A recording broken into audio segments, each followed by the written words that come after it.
అందరికీ స్వాగతం. బాహుబలి సినిమా చూసిన ప్రతి ప్రేక్షకుడి మొదలు రేగే మొట్టమొదటి ప్రశ్న, బానిస యోధుడు కట్టప్ప తాను ఎంతో ఇష్టపడే అమరేంద్ర బాహుబలిని ఎందుకు చంపాడు? అసలు దేవసేన ఎవరు? తన చరిత్ర ఏంటి? కుంతల రాజ్యానికి మహిష్మతి సామ్రాజ్యానికి గల సంబంధం ఏమిటి? నాయకగా పిలువబడుతున్న కుంతల రాజ్య నాయకుడు ఎవరు? అతనికి అవంతికు గల సంబంధం ఏమిటి? అసలు భల్లలదేవ ఎలా రాజయ్యాడు?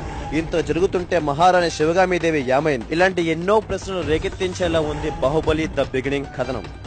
2016లో విడుదలయ్యే బాహుబలి 2వ భాగం వీటన్నిటికీ సమాధానం చెప్పేలా ఉంటుందంటున్నారు దర్శక ధీరుడు రాజమౌళి. కానీ ఈ కథ కూడా లీక్ అయిందంటూ చెవులు కొరుక్కుంటున్నాయి సినీ జనాలు. ఆ కథను మీకు అందించడమే ఈ వీడియో ఉద్దేశ్యం.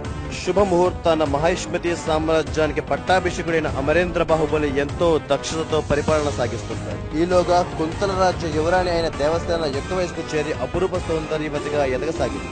తనకు స్వయంవరం ప్రకటించగా తనని చూసిన భల్లాల దేవ అమరేంద్ర బాహుబలిని తనను సమానంగా ఇష్టపడతారు. కానీ దేవసేన అమరేంద్ర బాహుబలిని వరించి పెండ్లాడుతుంది. అప్పటికే రాజ్యాధికారం దక్కని భల్లాల దేవ తన వలచిన దేవసేన కూడా దక్కకపోవడంతో మరింతగా కసితో రగిలిపోతుంటాడు. తన తండ్రి బెజ్జల దేవ చేత రాజ్యం కావాలో భార్య కావాలో తేల్చుకోమని బాహుబలిని అడిగిస్తాడు. లేదంటే తనతో ద్వంద్వ యుద్ధం చేసి ఎవరు మిగిలితే వాళ్ళకే రెండో దక్కాలని సవాలు విసురుతాడు భల్లాల దేవ. రాజ్యాధికారం కోసం సొంత వారితో పోరాడడం ఇష్టం లేని అమరేంద్ర బాహుబలి తన భార్యతో పాటు రాజ్యాన్ని వదిలి వెళ్లిపోతాడు. దాంతో మహిష్మతి సామ్రాజ్యానికి పట్టాభిషేకుడైన భల్లాల దేవ ప్రజలను బానిసలుగా చూడసాగాడు.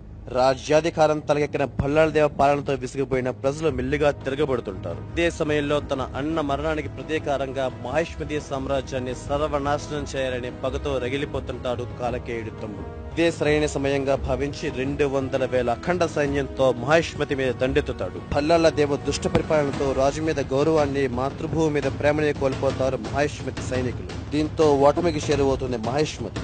ఈ విషయం తెలుసుకున్న అమరేంద్ర బాహుబలి గర్భవతి అయిన తన భార్య దేవసేనను వదిలి తన జన్మభూమి రక్షణకై తిరిగి వస్తాడు. తాము ఎంతో ప్రేమించే బాహుబలి ఇచ్చిన ప్రేరణతో విజృంభించి యుద్ధం చేస్తారు మహిష్మతి సైనికులు.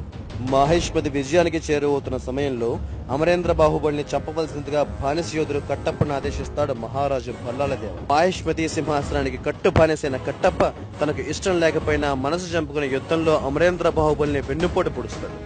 అదే సమయంలో పండంటి మగబిడ్డగా జన్మనిస్తుంది దేవసేన. పితృశేషం మిగలకూడదని భావించిన భల్లాల దేవ పురిటి బిడ్డని కూడా చంపడానికి ప్రయత్నిస్తాడు. ఇది చూసి తట్టుకోలేని శివగామీదేవి తన ప్రాణాలు త్యాగం చేసి ఆ పసివాన్ని కాపాడుతుంది. దేవసేన మీద మొహం చంపుకోలేని భల్లాల దేవ తనను చంపలేక బందీగా చేసుకుని తనని లొంగదీసుకోవడం కోసం చిత్రవదలకు గురి చేస్తుంటాడు. భవిష్యత్తులో దేవసేనకు గానీ తన బిడ్డకు కానీ బాసటగా నిలుస్తారన్న అనుమానంతో చిరకాల మిత్రరాజ్యమైన కుంతల రాజ్యాన్ని నాశనం చేస్తాడు భల్లాల దేవ. ఆ యుద్ధంలో తన రాజ్యాన్ని ప్రజల్ని కోల్పోయిన దేవసేన అన్న తన కూతురు అవంతిక మరికొంతమంది నమ్మకమైన అనుచరులతో కుంతల రాజ్య రహస్య స్థావరానికి పారిపోతాడు. అప్పటి నుండి భల్లాల దేవుని చంపడం, దేవసేన విడిపించుకోవడమే తన జీవితాశయంగా బ్రతుకుతుంటాడు. ఈ గతాన్ని కట్టప్ప నుండి తెలుసుకున్న మహేంద్ర బాహుబలి భల్లాల దేవుపై ప్రతీకారంతో రగిలిపోతాడు. కుంతల రాజ్య సైన్యం, తనను పెంచిన గిరిజనులు, కట్టప్ప అనుచరులు తనకు బాసటగా నిలుస్తారు. వీరందరితో కలిసి మహిష్మతి సామ్రాజ్యంపై దండెత్తుతాడు మహేంద్ర బాహుబలి. కట్టప్ప స్నేహితుడైన అస్లాం ఖాన్ తన సైన్యంతో సహా వీరితో చేతులు కలుపుతాడు. బాహుబలిని ఎంతగానో గౌరవించే మహిష్మతి సైన్యం ఈ యుద్ధంలో ఓడిపోతుంది. ద్వంద్వ యుద్ధంలో భల్లాల దేవుని మట్టి కనిపించిన మహేంద్ర బాహుబలి బందీగా ఉన్నప్పుడు తన తల్లి దేవసేన పేర్చిన చితిలో తనని సజీవ దహనం చేస్తాడు.